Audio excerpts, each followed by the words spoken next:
638 Ways to Kill Fidel Castro. The CIA's outlandish plots to bump off the Cuban dictator would put 007 to shame. Poison pills, toxic cigars and exploding molluscs. Once he even offered to shoot himself, reports Duncan Campbell. For nearly half a century, the CIA and Cuban exiles have been trying to devise ways to assassinate Fidel Castro, who is currently laid low in Cuba following an operation for intestinal bleeding. None of the plots, of course, succeeded, but, then, many of them would probably be rejected as too fanciful for a James Bond novel. Fabian Escalante, who, for a time, had the job of keeping El Comandante alive, has calculated that there have been a total of 638 attempts on Castro's life. That may sound like a staggeringly high figure. But then the CIA were pretty keen on killing him. As Wayne Smith, former head of the U.S. Interests Section in Havana, pointed out recently, Cuba had the effect on the U.S. that a full moon has on a werewolf. It seems highly likely that if the CIA had had access to a werewolf, it would have tried smuggling it into the Sierra Maestra at some point over the past 40-odd years. The most spectacular of the plots against Castro will be examined in a Channel 4 documentary entitled 638 Ways to Kill Castro, as well as in a companion book of the same name written by the now retired Escalante, a man who, while in his post as head of the Cuban Secret Service, played a personal part in heading off a number of the plots. While the exploding cigar that was intended to blow up in Castro's face is perhaps the best known of the attempts on his life, others have been equally bizarre. Knowing his fascination for scuba diving off the coast of Cuba, the CIA at one time invested in a large volume of Caribbean molluscs. The idea was to find a shell big enough to contain a lethal quantity of explosives, which would then be painted in colors lurid and bright enough to attract Castro's attention when he was underwater. Documents released under the Clinton administration confirmed that this plan was considered but, like many others, did not make it far from the drawing board. Another aborted plot related to Castro's underwater activities was for a diving suit to be prepared for him that would be infected with a fungus that would cause a chronic and debilitating skin disease. One of the reasons there have been so many attempts on his life is that he has been in power for so long. Attempts to kill Castro began almost immediately after the 1959 revolution, which brought him to power. In 1961, when Cuban exiles with the backing of the U.S. government tried to overthrow him in the Bay of Pigs fiasco, the aim was to assassinate Fidel and Raúl Castro and Che Guevara. 2 years later, on the day that President Kennedy was assassinated, an agent who had been given a pin syringe in Paris was sent to kill Castro, but failed. On one occasion, a former lover was recruited to kill him, according to Peter Moore, producer of the new film. The woman was given poison pills by the CIA, and she hid them in her cold cream jar.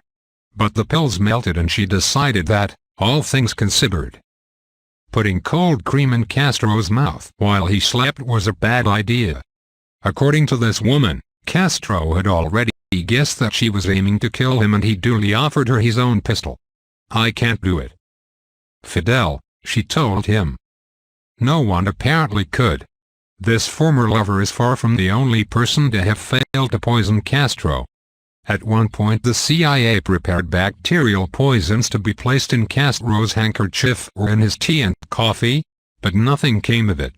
A CIA poison pill had to be abandoned when it failed to disintegrate in water during tests. The most recent serious assassination attempt that we know of came in 2000 when Castro was due to visit Panama. A plot was hatched to put 200 pounds (90 kilograms) of high explosives under the podium where he was due to speak. That time, Castro's personal security team carried out their own checks on the scene, and helped to abort the plot. 4 men, including Luis Posada, a veteran Cuban exile and former CIA operative, were jailed as a result, but they were later given a pardon and released from jail. As it happens, Posada is the most dedicated of those who have tried and failed to get rid of the Cuban president. He is currently in jail in El Paso, Texas, in connection with extradition attempts by Venezuela and Cuba to get him to stand trial for allegedly blowing up a Cuban airliner in 1976. His case is due to come back before the courts later this month, but few imagine that he will be sent to stand trial. And he appears confident that he will be allowed to resume his retirement in Florida, a place where many of the unsuccessful world assassins have made their homes. Not all the attempts on Castro's life have been fancifully complicated. Many have been far simpler and owe more to the methods of the mafia, who used to hang out in the casinos and hotels of Havana in the 40s and 50s, than they do to James Bond. At one time the CIA even approached underworld figures to try to carry out the killing. One of Castro's old classmates planned to shoot him dead in the street in broad daylight, much in the manner of a mafia hit. One old sniper at the University of Havana was caught by security men. But the shooters were no more successful than the poisoners and bombers. Officially, the U.S. has abandoned its attempt to kill its archenemy, but Cuban security are not taking any chances. Any gifts sent to the ailing leader as he lies ill this week will be carefully scrutinized. Just as they were when those famous exploding cigars were being constructed by the CHA's Technical Services Department in the early 60s. They never got to him. By the way, those cigars contaminated with botulinum toxin, but they are understood to have been made using his favorite brand. Castro gave up smoking in 1985. All these plots inevitably changed the way Castro lived his life. While in his early years in office, he often walked alone in the street, but that practice had to change. Since then, doubles have been used. And over the decades, Castro has moved between around 20 different addresses in Cuba to make it harder for any potential hitman to reach him. Meanwhile, jokes about Castro's apparent indestructibility have become commonplace in Cuba. One, recounted in the New Yorker this week, tells of him being given a present of a Galapagos turtle.